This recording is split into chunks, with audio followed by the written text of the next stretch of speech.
The morning after my wife's funeral, my son looked me in the eye and said, "Dad, it's time we put you in a home." My chest tightened. Behind his words was the plan to sell my $2.8 million estate before the ground on Ellen's grave had settled. Days later, I opened her old wooden box, and inside was a secret so destructive it could burn their entire scheme to the ground. This was just the beginning. Before we continue, please subscribe to the channel and tell us where you're listening from in the comments. I sat in the quiet of my living room, the same room where birthdays once filled the air with laughter, and now all I could hear was the ticking of the old clock Ellen bought at a garage sale back in '78. The silence weighed it, pressing against my chest, heavier than any illness ever could. My son's words from the funeral still echoed, cruel and sharp. "Dad, you should really think about assisted living." He said it with a straight face, like he was offering me advice. But behind his eyes was the glint of a plan to move me out and move my estate, worth nearly $2.8 million, straight into his pocket. I closed my eyes and thought about everything I had given him. I paid $60,000 in tuition when he wanted to study business at the state university. I worked overtime, sometimes 12-hour shifts, so he would never see the bill collectors at our door. When he graduated, I spent $25,000 on a shiny new Ford Explorer so he could drive to his first job interview with confidence. And when he wanted a wedding that looked like something out of a magazine, Ellen and I footed the bill. $48,000 for a hall, catering, flowers, and even the open bar he swore was necessary. I didn't complain. I told myself that's what parents do, they give so their children can soar. It wasn't just money, it was the countless small things. Nights I worked instead of sleeping, taking every overtime shift because health insurance mattered. The vacations Ellen and I never took. She once dreamed of Italy, of seeing Rome, Florence, and Venice, but we postponed it again and again. Maybe next year, I'd say, because there was always a tuition bill, a car payment, a mortgage refinance to help the kids. Even dinners when times were tight. Ellen and I ate beans and rice 3 nights a week, smiling through it so the children never felt the pinch. Sacrifice became second nature. It wasn't just my wallet I gave away, it was my youth, my strength, my dreams. And now, after all of that, to be treated like a burden, to hear them whisper about nursing homes while Ellen's grave was still fresh, it made my stomach turn. I thought about the years when they were small, when they clung to my legs after work, begging for one more piggyback ride. I would drop to the carpet, even though my knees ached, because I couldn't stand to see their disappointed faces. I gave everything, thinking that one day love would come back to me. Instead, it had been replaced with greed dressed up as practicality. I looked around the house. This home is worth $2.8 million now, but to me it was never about the number. It was where Ellen and I raised a family, where we celebrated Christmas under the same tree for 40 years. Every dent in the wood floor told a story: the time Daniel dropped a hammer, the time Mark tried roller skates in the hallway.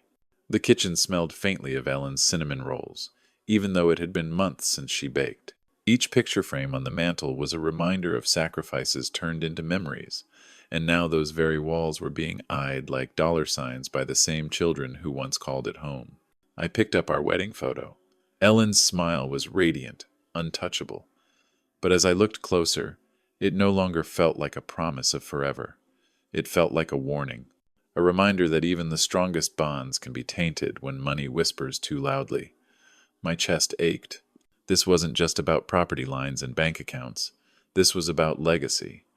Ellen and I built something together, something meant to outlast us, and now it was under threat by the very people we raised. One afternoon, as I sorted through Ellen's belongings in the bedroom, I stumbled across a small wooden box, the kind she always used to keep tucked away on the top shelf of the closet. The lid was dusty, the corners worn, but her handwriting was still faintly visible on the bottom. "Keep safe." My hands trembled as I opened it. Inside was an envelope sealed in her handwriting and a stack of documents. My breath caught as I unfolded the papers. Bank statements, loan notices, evidence that my son had been drowning in debt for years, debts he never told me about. Ellen had known. She must have found out, and instead of telling me, she hid it here. I opened the envelope. Her letter was short, but each word cut deeper than any knife. "Richard, I didn't tell you because I knew it would break your heart. but Daniel has borrowed against the family name more times than I can count. If you are reading this, it means the truth must come out. Protect what we built. Do not let them take everything." My knees buckled, and I sank onto the bed. The betrayal doubled in weight. Not only had my children plotted against me, but Ellen had carried this burden silently, choosing to shield me even as it ate her alive. I felt grief all over again, like losing her a second time. I sat there for a long time, staring at the letter. The anger rose like fire in my chest, but behind it came clarity. Ellen hadn't just left me with sorrow, she left me with a weapon. These papers weren't just numbers and signatures. They were proof. Proof that their greed wasn't born overnight. Proof that this plan wasn't about protecting me, it was about saving themselves from the mess they created. For the first time since the ICU, since waking up to that cruel note, I felt something stronger than despair. I felt purpose. I whispered into the empty room, my voice cracking, "Ellen, you knew. You knew they'd try this. You wanted me to fight." My fingers tightened on the paper. I had spent weeks drowning in shock, in sadness, replaying every moment, every sacrifice. But now the fog began to lift. I realized that love without boundaries wasn't love, it was surrender. And I had surrendered for too long. I stood up, my legs shaky but firm.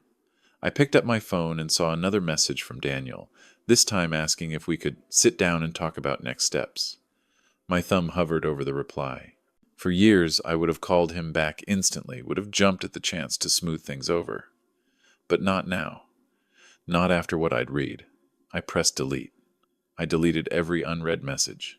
Then I turned off the phone and set it face down. It was a small act, but it felt like reclaiming a part of myself. For the first time in months, I chose silence. Not their silence, not the silence of betrayal, but my own silence, on my own terms. I walked back into the living room, where the light of late afternoon filtered through half-drawn curtains. The furniture looked the same, but it didn't feel the same. The recliner that had once been my favorite spot now felt like a throne in exile. The ticking of the old grandfather clock, once steady and comforting, now sounded like a countdown. Every second reminded me that time was slipping away, that I had to act before they acted again. I sat down heavily, Ellen's letter still in my hand. The shadows stretched across the floor, long and thin, as if the house itself was trying to warn me that everything I had known was changing. The walls, once warm with the echoes of family dinners and board games, now felt like witnesses, keeping record of both the love that built this home and the greed threatening to dismantle it. The loneliness wrapped around me, but it no longer had the power to suffocate. It became fuel. This house wasn't just wood and brick. It was the story of a man and a woman who gave everything to raise a family, and I would not let that story be rewritten into something ugly. I tightened my grip on the letter. For years I thought my greatest gift was giving, but now I know my greatest duty is protecting. I stood up once more, feeling the ache in my knees, the weight in my shoulders. But there was something steadier in me now, something Ellen must have hoped I would find. The truth was mine. The decision was mine. I wasn't powerless. I had the documents, I had the letter, and I had the will. The living room was still. The clock kept ticking, but inside me the shift had already begun. If you're still watching and find this story interesting, please comment 1 below to let me know you're here with me. The next morning, I woke with a heaviness in my chest. But it wasn't the same heaviness of despair I had carried since Ellen's funeral. This one was different. It was the weight of a decision. The letter she left me, the proof of Daniel's debts, sat on the nightstand where I'd placed it the night before. I stared at her handwriting again, trembling fingers tracing the curve of her letters, and I whispered into the empty room, "All right, Ellen, I hear you. I'm not just going to sit back anymore." For weeks I had replayed every insult, every whisper about nursing homes, every plan I overheard them make. But this time, I decided to act. I reached for the phone and dialed the number I had avoided for too long, James Whitaker, the attorney I trusted years ago when Ellen and I first drafted our will. His voice came on steady, professional, but warmer than I remembered. "Richard," he said, "I was wondering when I'd hear from you. I explained everything, the note at the ICU, the whispers at the funeral, the estate worth nearly $2.8 million, and the sudden pressure from Daniel and Sophie. I told him about the power of attorney document Daniel had pushed me to sign while Ellen was still sick. My voice shook at first, but then it steadied as I said the words that mattered most. I want it revoked. Today. I want every account locked, every door closed to them. James listened quietly, then said, "We'll send certified letters. You'll sign new directives. Once those are in place, Daniel and Sophie won't be able to touch a dime." As I signed the papers in his office that afternoon, my hand surprised me. It didn't tremble like it had at Ellen's funeral. The pen moved firm and clear. Every stroke felt like reclaiming something they thought I'd already given up. By the time I finished, I almost didn't recognize my own signature. It was stronger. It was mine. From James's office, I drove to the bank, the one where Ellen and I had opened our first savings account 50 years ago. The young woman at the counter, barely older than Daniel when I bought him that first car, looked at the paperwork James had sent ahead. "Mr. Callahan," she said softly, "are you sure you want to freeze access to the joint retirement fund? It'll mean your son won't be able to help with transactions anymore." I caught the careful way she asked, like she was trying not to step on a family wound. I leaned forward, my voice steady. "Yes, I'm sure. That account has $380,000 in it, and I know exactly who it belongs to." She nodded, then hesitated, her eyes flickering to the wedding band still on my hand. "Are you doing okay, sir?" The question pierced me. A stranger asking out of genuine concern, when my own flesh and blood plotted behind my back. For a second, I almost couldn't speak, my throat tightening. Finally, I said, "I've been better, but I'm getting stronger." Her small smile was more comforting than anything Daniel had said to me in years. That night, Daniel and Sophie came over, papers in hand, charts spread across the dining table like they were running some board meeting. Sophie's voice was syrupy sweet. "Dad, we've been looking into options for you. We found a facility that specializes in memory care. It's really for your safety." Daniel nodded quickly, shoving forward a glossy brochure of a nursing home. "It's time to stop worrying about bills. We can handle all of that if you just sign over management of the house." I didn't argue. I didn't shout. I simply sat in silence, listening, watching them lay out their so-called plans. Their arrogance was staggering. They didn't notice my recorder, the small black device tucked under the edge of the table. They didn't see the letter Ellen left hidden in the box, folded neatly in my pocket like armor. They thought they were steering the conversation, but all they were doing was tying the rope tighter around themselves. At one point, Sophie leaned forward, eyes narrow. "Dad, remember when Mom said we should take care of each other? She wanted us to do this." I felt a pang in my chest, but I didn't flinch. Instead, I thought, Ellen wanted the truth to come out, not this lie. I let them go on, let them talk about selling the house, liquidating the accounts, moving me into some facility I'd never stepped foot in. I kept my voice measured, almost casual. "I'll think about it," I said. Inside, my blood boiled. They were so certain I was weak, so convinced I would fold the way I always had. But this time, I wasn't folding. This time, I was playing the long game. Later that evening, as I carried the trash to the garage, I heard voices through the crack of the half-closed door. Daniel and Sophie were in the driveway whispering, but the words cut through me like glass. "If he refuses," Sophie hissed, "we'll just get Dr. Reynolds to declare him incompetent. One test, one signature, and it's done." Daniel muttered back, "Yeah, once he's declared unfit, everything transfers to us legally. It won't matter what he says." My knees nearly buckled. My own son is plotting to use a doctor someone Ellen and I once trusted to strip me of every right I had left. They weren't just planning to take my money or my home. They were planning to erase me. I steadied myself against the wall, my hands shaking not from fear but from fury. This wasn't just greed, this was cruelty. This was betrayal sharpened into a weapon. And in that moment I swore to Ellen, to myself, that I would never let it happen. I went back inside, closed the door, and sat down in the dark living room. The clock ticked, mocking me, but instead of despair, I felt fire. "They think I've lost my mind," I whispered, "but I've never been clearer." The next morning, I pulled Ellen's wooden box back out from the closet. I read her letter again, then sifted through the bank statements she had hidden. That's when I saw it entries that didn't belong. Payments to casinos, withdrawals at odd hours. Credit cards are maxed out and paid with cash transfers. Daniel hadn't just been reckless. He had been gambling, and now he was drowning. That was the real reason he wanted control. Not my safety, not my care. His debts were eating him alive. I sat back, stunned. Ellen had known, had kept this from me, probably to protect my relationship with Daniel. But now the truth was mine. And it wasn't just the truth. It was leverage. My so-called weakness had just become my greatest strength. I called James again, my voice firm.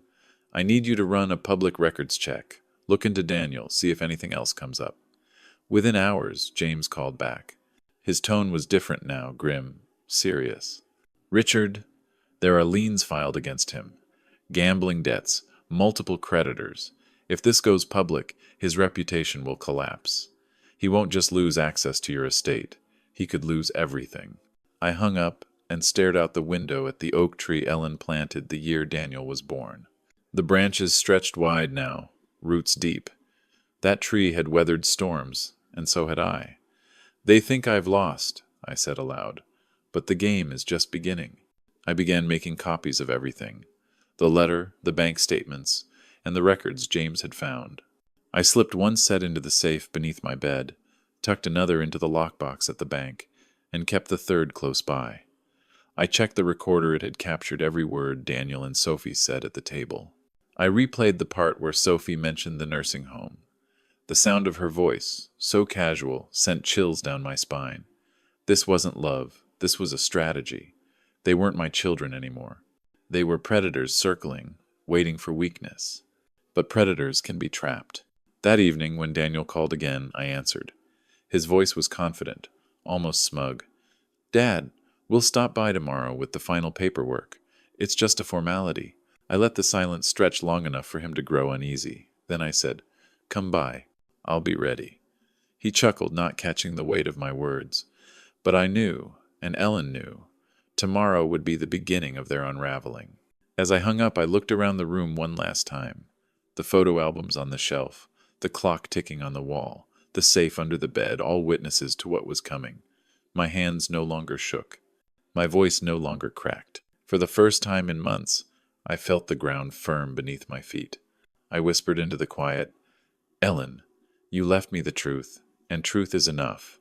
And then I turned to the camera inside my mind, the one that always seemed to follow me now, telling this story not just to myself, but to anyone willing to listen. If you believe truth always wins, I said, steady and clear, comment truth right now, because tomorrow they would see exactly how much truth could destroy. If you're still watching and find this story interesting, please comment 2 below to let me know you're here with me. I set the dining table the way Ellen used to when something serious was coming. Placemats straight, water glasses full, napkins folded the same way every time. The afternoon light came in thin and gray through the sheer curtains. My house sounded like a body holding its breath. I laid the stack of certified mail receipts in a neat fan beside the centerpiece, and placed the small black recorder where my palm could find it without looking. The safe under the bed was locked. The files were copied twice. The letter in Ellen's hand waited in a plain folder. I whispered to her picture on the hutch. I'm ready. James Whitaker arrived first. He always does. He hung his coat, looked around the room as if it were a witness, and gave a small nod. We'll keep it simple, he said. Simple sounded like mercy. He set a legal pad on the table, clicked a pen, and lined up the documents. Revocation of the power of attorney, the bank's freeze confirmations, and a letter from the county investigator that placed a hold on my parcel at the recorder's office. Dates, stamps, notary seals, paper that breathes when you need it to. Clara came next, carrying a Tupperware like she was walking into church. She touched my arm and said, You look steady, Richard. Her voice calmed the room. Jim from the hall followed a few minutes later, hat in hand, back as straight as a flagpole. He gave me one quick squeeze at the shoulder and stood by the window, eyes on the street as if he were posted on watch. They were my witnesses, not to drama, to reality. I heard Daniel before I saw him. Tires too fast in the driveway. A car door shut too hard. Sophie's heels tapped the walk like a gavel. They came in dressed for a sales pitch. Daniel carried a leather folder and a smile that didn't reach his eyes. Sophie had a brochure sticking out of her tote, blue and glossy, a perfect stock photo of a nurse helping an older man walk. She fixed her eyes on mine, pity practiced in a mirror. "Dad," she said, "we're here to help."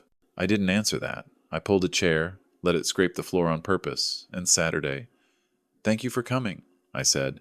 "We'll keep this orderly." Daniel glanced at James with a frown. "Why is an attorney here?" His tone was already frayed. James didn't rise to it. "I'm here to make sure everyone is clear," he said. "Clarity is good for families." I watched Daniel's jaw work.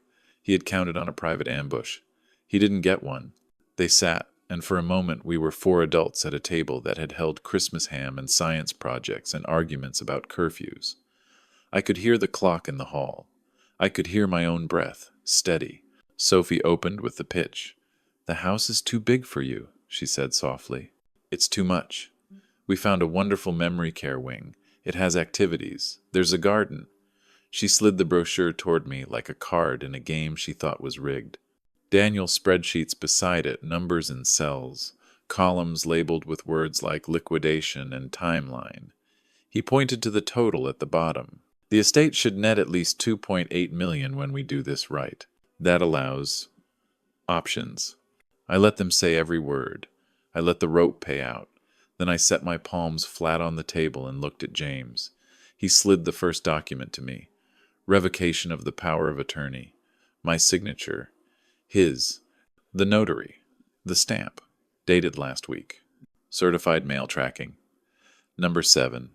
01929 70000 12345 6000 789 stamped, delivered. He said, "For the record, your authority ended when this was executed." He turned to them. "Any further use is void."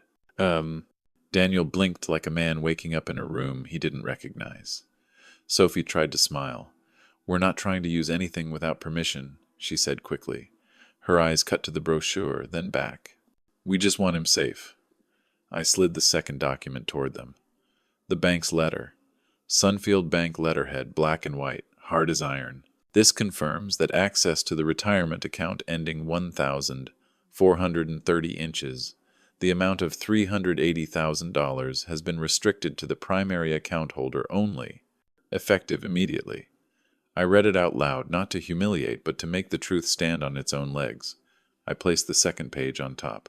"Please note," I read, "a signature update request received at 10:17 a.m. last Tuesday was rejected as inconsistent with card on file and flagged for review." The sentence made a small sound in the room, the sound paper makes when it becomes a witness. Daniel's face flushed. "I don't know anything about that," he said too fast. Sophie's mouth opened, closed, then opened again. "Banks make mistakes," she said. It was thin. It broke in the air between us. I didn't argue. I let James speak. "We'll be obtaining the IP logs and the notary details for that attempted update," he said in the tone carpenters use when they measure twice. "We'll be turning them over to the county investigator." Silence. The kind that gathers its own weight. Daniel tried a different angle. "Dad, you signed the power of attorney years ago. Mom wanted us to use it." I could feel Ellen's ring press into my palm where I had folded my hand under the table. I lifted my eyes and looked at him long enough that he finally looked away. "Your mother wanted you to love the truth," I said. My voice was low, calm. "That is what we're doing here." "Ho!" I turned to the small black recorder and pressed play. The sound was clean. The room filled with Sophie's voice from the driveway 2 nights earlier. "If he refuses, we'll get Dr. Reynolds to declare him incompetent. 1 test, 1 signature, and it's done." Then Daniel's reply was tight and certain. "Once he's declared unfit, everything transfers to us legally. It won't matter what he says." The words hung in the air like cold breath. Clara's hand went to her mouth. Jim's jaw set. James didn't react at all. He had already heard it in his mind. He was measuring how it would sound in front of a judge. Sophie surged forward, palms up. That was taken out of context. The sentence cracked when she said it. Daniel barked, "You can't record us." James answered without even turning his head. "In this state, 1-party consent is sufficient." Then he looked at me. "Thank you for documenting." He said it evenly, like a man stacking lumber. Clara took 1 step forward. She didn't raise her voice. "I see Richard every morning. He reads his paper, takes his pills on schedule, and cooks his breakfast. He fixes the porch light that's been off for 1 minute. He's as steady as I've ever seen him. She looked at Sophie with a sadness that hurt to watch. What you said on that tape wasn't caring. Then she stopped. The room didn't need more. Jim cleared his throat. We meet on Tuesday and Friday at the hall, he said. He signs in, he counts the cash box. He catches my arithmetic when I'm sloppy. He's fine. He tipped his hat a little, and in that movement I could feel the weight of 40 years standing beside me. 2 witnesses, 2 different kitchens, the same truth. I didn't want this to become a shouting match. So I kept my next step as quiet as opening a drawer. I slid the manila folder forward and rested my palm on it. Before we go further, I said, I need to make something clear. This house was staged without my consent while I was in the hospital. There was a draft listing on the workbench. There were photographs taken. There were conversations about cash buyers and fast close. I took my hand off the folder and let James lay down the investigator's letter. Our office has entered a hold notice with the title company and the recorder. Any attempt to transfer title will bounce to counsel. He said it the way a surveyor sets a pin in the ground. Permanent. Daniel's composure cracked. You're painting me as a criminal, he said, voice rising. I was trying to help. He's old. He can't manage this place. His words ran away from him as he spoke them, as if they knew they were lies and wanted off his tongue. Sophie put a hand on his arm. Stop, she whispered. It wasn't kindness. It was a strategy. I let my breath out slowly and opened the folder. I placed Ellen's letter on the table. Her handwriting was neat, patient, every loop careful. I swallowed. It is a strange feeling to use your wife's last words as a shield. Ellen left this with our documents, I said. She didn't want to tell me while she was sick. She knew it would break my heart. She wanted me to have it when I needed it. I slid the letter toward Daniel, but kept a finger on the page. She found the withdrawals, the casino payments, the late notices. She spoke to the bank manager when she saw the patterns. She printed the statements and wrote dates in the margin. I tapped the stack beneath.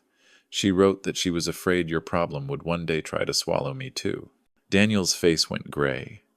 Color drained so fast it was like watching a shade being pulled. Sophie turned to him sharply. What withdrawals? She said. Not a whisper, not a question asked in love. A question asked by someone calculating whether her boat was about to sink. He didn't answer. He didn't have one that could stand up. James placed the public records prints beside the letter. Lien's filed by 2 creditors, he said. A demand letter from Silver Rock Casino dated 3 months ago. A card cash advance rollover. It's all here. Sophie's hand left Daniel's arm. You told me it was a misunderstanding, she said. It wasn't quite a shout. It was worse. It was disbelief, hardened into anger. You said you had it under control. The first crack opened between them with a sound I could almost hear. Daniel found his voice and aimed it at me. You're using Mom's death to punish me. It was cruel. It was desperate. It didn't move me an inch. No, I said, and my voice surprised me with how even it was. I'm using her truth to protect myself. I folded Ellen's letter closed with 2 careful fingers and slid it back to my side of the table. It felt like lifting a beam into place, something that would carry weight from here on out. Sophie's phone buzzed on the table. She glanced at it and went white. She tossed it to Daniel with a look that could cut. Read it, she said. He did. His lips moved once as if the words themselves were bitter. He pushed the phone away like it had burned him. I saw the subject line when it slid. Sunfield Bank, signature review findings. The email had arrived while we were sitting there. James asked for the screen, scanned it, and read, The notary stamp on the submitted signature card image does not reconcile with the state registry. The ID number provided was not issued to the named notary. The attempt is categorized as likely forgery. Account remains restricted and will be referred pursuant to policy. He set the phone down slowly. The room changed shape. Sophie's breath came fast. You said the notary was real, she said to Daniel. You said it was handled. Her voice had a sharp edge now. You told me this would be easy. Daniel slammed his hand on the table. Don't talk to me about handled, he snapped. You're the one who pushed the doctor idea. His eyes flicked to the recorder like a man staring into his own reflection at the bottom of a well. "You're the one who said one signature and it's done." Bang! The second crack between them widened. Clara took a step back, not in fear, but to make room for the truth spreading across the floor. Jim didn't move. He had locked his stance like a man in a line. I unfolded the certified mail receipts and placed them in a neat row. Green cards, dates, signatures. The little things people think don't matter until they do. "These are the notices you each signed for," I said. "Revocation of the power you assumed. Notice to cease any action. Notice to the agent who photographed my home. Everything you did in the dark is now in the light." Daniel leaned back and tried a softer voice, the one he used to use when he wanted something as a boy. "Dad, let's not blow this up," he said. "We can fix it as a family." I remembered the ICU. I remembered the note on the tray, his name, and Sophie's plane tickets to somewhere with palm trees while machines learned my new heartbeat. I remembered the staged rooms, the absent faces. I remembered. "Families tell the truth," I said. "They don't forge signatures. They don't plan to erase a man and call it care." James reached for his briefcase and withdrew a sealed envelope. "One final piece," he said. "We filed amendments this morning with the clerk. The Ellen Callahan Trust is now funded. Transfer on death directives are recorded. The estate will no longer be distributed by expectation but by plan." He laid the envelope down with a quiet thud that sounded like an anchor hitting a dock. He turned to me. "You may announce it." I let my hand rest on the paper and thought of Ellen's laugh, the way she always filled the kitchen in December, the way she said slow is smooth and smooth is fast when my temper wanted to outrun my reason. I looked at Clara and Jim, at the two people who had stood without asking for anything in return. I looked at Daniel, my son, and Sophie, the woman who had spoken the words that became my line in the sand. "I've named a new beneficiary," I said. "The Ellen Callahan Trust will hold the house, the accounts, and the balance of the estate, about $2.8 million. It will fund scholarships in Ellen's name at the community college we both loved. It will support the Veterans Hall where I have stood for the last 40 years. And the primary human beneficiary will be Lily." Sophie blinked. "Lily?" Her voice stumbled. "She's a child." I kept my voice gentle. "She is my granddaughter. She has done nothing but show kindness. There is a trustee appointed who is not in this room. There are guardians named who are not in this room. You won't touch a cent." The words didn't feel like revenge. They felt like repair. Daniel's mouth opened and closed. He looked like a man who had just discovered the bridge he was crossing didn't connect to the shore he wanted. "You can't cut me out," he said finally. It came out small, not the shout of a man in charge. The plea of someone who just watched the lever he depended on snap. "I already did," I said, not cruelly, just as a fact. "You cut yourself out when you tried to make me disappear." James slid the final exhibits onto the table and spoke in that even voice of his. "Here's the recorded revocation, here are the bank freezes, here are the county hold notices, here's the trust. Here is the email noting a likely forged notary stamp. Here are the liens against Daniel's name. Here is a chain of custody log for the recordings." He paused and looked at the two of them the way a craftsman looks at a wall that will not bear weight. "There are two paths from here. You step back, or you step into court, and we bring all of this to a bench that will not be interested in your feelings." Sophie looked at Daniel with a fury that could strip paint. "You said there were no liens," she hissed. "You said the casino thing was a misunderstanding." He swung toward her. "And you said the doctor would sign. You said he always signs." The mask tore. The partnership that had lived on secrets found itself exposed to daylight. I watched the web that held their plan together dissolve strand by strand. Betrayal is loud, truth is louder in a quiet room. I picked up the recorder and turned it off. The red light blinked once and died. I folded Ellen's letter and tucked it back in the folder like a note to myself I would always carry. "This doesn't make me happy," I said. "It makes me safe." I didn't add what the rest of me was thinking. That I had wanted a different life for us, one where I built things and he learned to care for them. One where the watch on the dresser and the house at the corner were a heritage, not a battleground. But a man can only lament so long before he has to lock the door and turn the key. Daniel stood without pushing the chair back all the way, and it toppled to the floor, a clatter that made Clara jump, and Jim flinched just once. He didn't pick it up.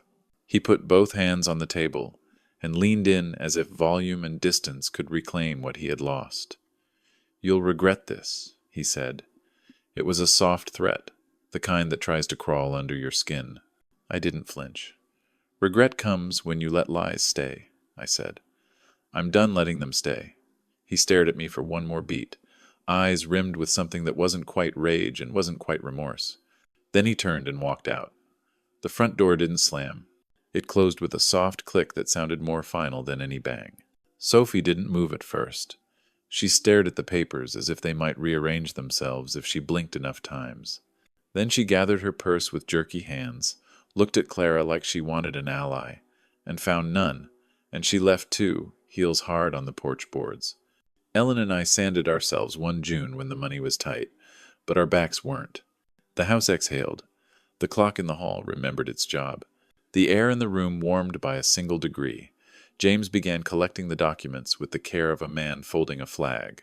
"We're in front of this," he said, the same words he used when my heart finally settled into its new rhythm in the ICU, when the machine stopped screaming. "You did very well." It didn't feel like victory. It felt like balance. Clara set the Tupperware on the counter, as if we had just finished a normal Sunday visit. "Eat later," she said. "Please." Her eyes were shiny, but her voice was firm. Jim put the chair back on its legs without a word. Then he shook my hand with both of his, a grip that said more than any speech could. They left together, two quiet pillars, and the house went still. James lingered. "One more thing," he said. He slid an envelope with the county seal toward me. "The investigator's office wanted you to have this. It formalizes the caution and notes the irregularities on the attempted signature update. If there's any more noise, you call me first. Then you call her." He tapped the name with his pen. "You are not alone." After he left, I sat in the chair Daniel had knocked over and righted. I let my fingers run along the grain Ellen and I had sanded and stained together. The table held. The room held. I opened the window an inch and let late light touch the edge of the manila folder. I thought about the scholarship checks that would carry Ellen's name, my name, the way a legacy breathes better when it isn't choking on entitlement. I thought about Lily one day, opening a letter from a trustee she could trust, about her buying books without fear, about a cycle breaking quietly. I walked the documents back to the bedroom and opened the safe. The click has become a sound I trust more than promises. I placed one set inside, put the copy for the bank in a separate sleeve, and left the envelope from the investigator near the front where my hand could find it in the dark if it had to. I set the recorder on the dresser beside my pocket watch. Time and proof. The two rhythms that kept me upright. When I stepped back into the hallway, the house felt different. Not safer exactly, but honest. Honesty warms a place. It makes the shadows fall where they belong instead of in corners where your mind turns them into monsters. I poured water and took a slow drink. For the first time in months, it tasted like water and not like medicine. My phone buzzed. A text from an unknown number. The banker had asked if I was okay. "Mr. Callahan, we finalized the restriction. If anyone attempts access without you present, security will call you and me." I wrote back, "Thank you." 2 words. Enough. Another text, this time from the county investigator. Received notary findings. File updated. Call if contact becomes harassing. No exclamation points. No drama. Just structure. The world holds better when people admit what happened in the order it happened.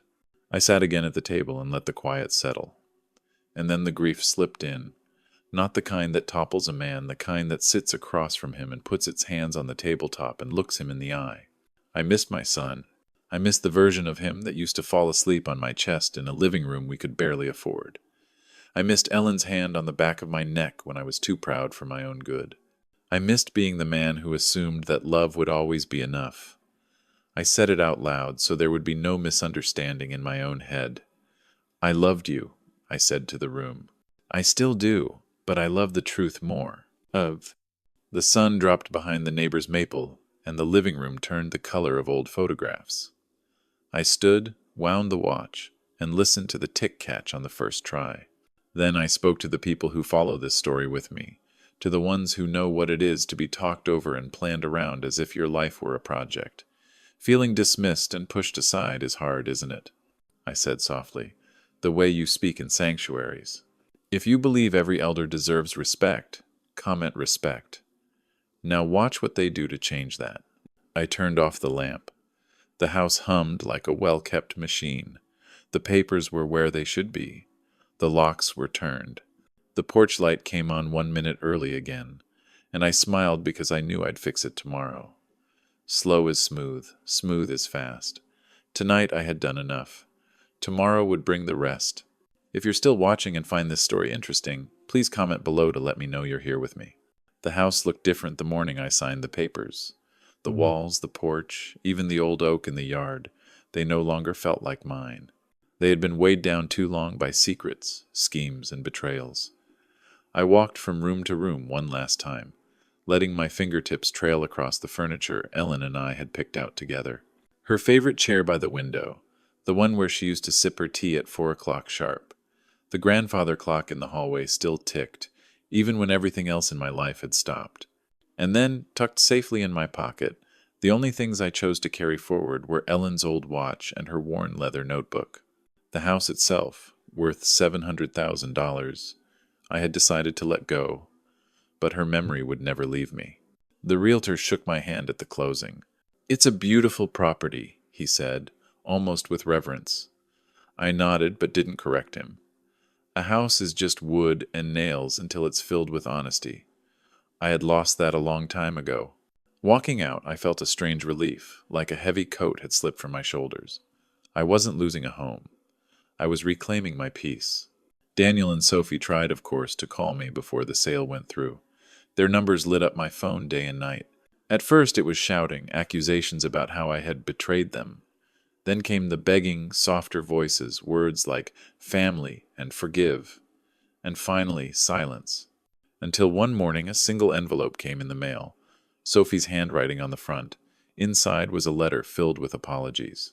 She wrote about mistakes, about greed, about how she wished she could take it all back. She begged me to see her again to talk it through, as father and daughter. I folded the letter carefully and placed it in the drawer beside Ellen's watch.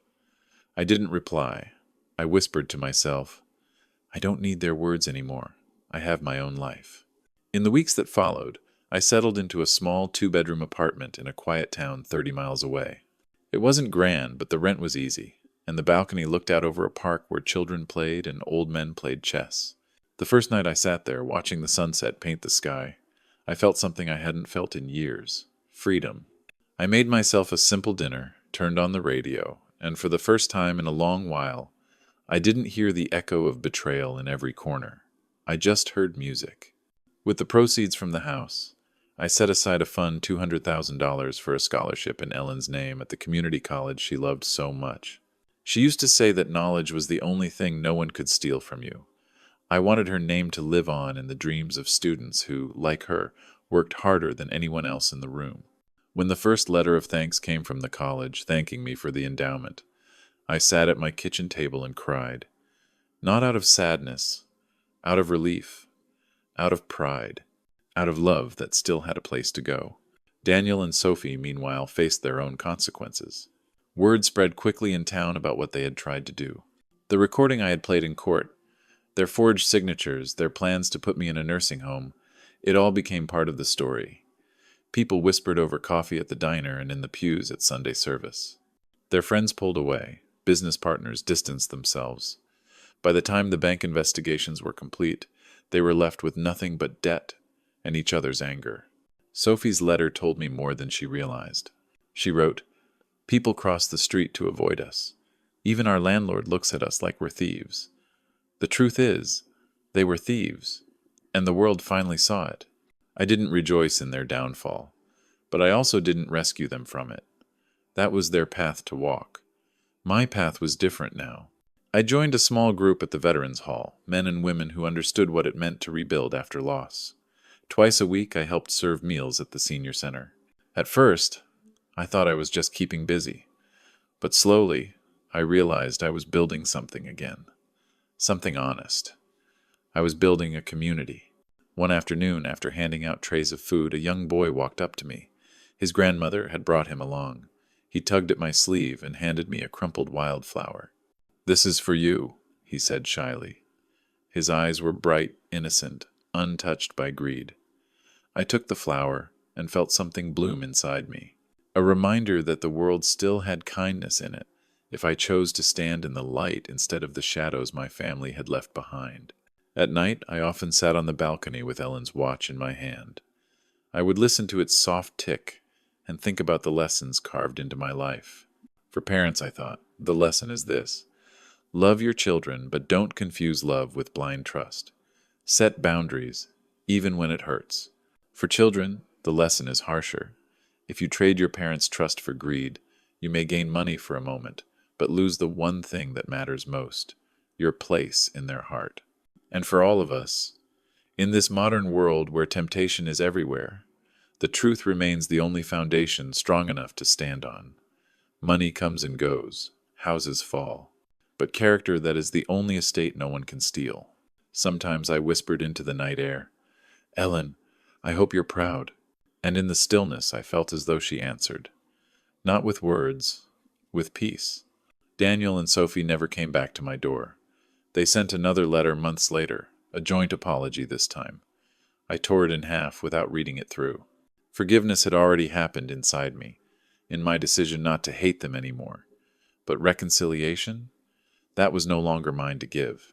My life had moved on. Now, each morning I walk to the park, sit on a bench, and watch the sunrise spread across the sky. I see children laugh, couples walk hand in hand, and neighbors wave. Life goes on, beautiful and unbroken, even after betrayal. I am not defined by what was taken from me, but by what I chose to build afterward, and I chose peace. I don't need them anymore.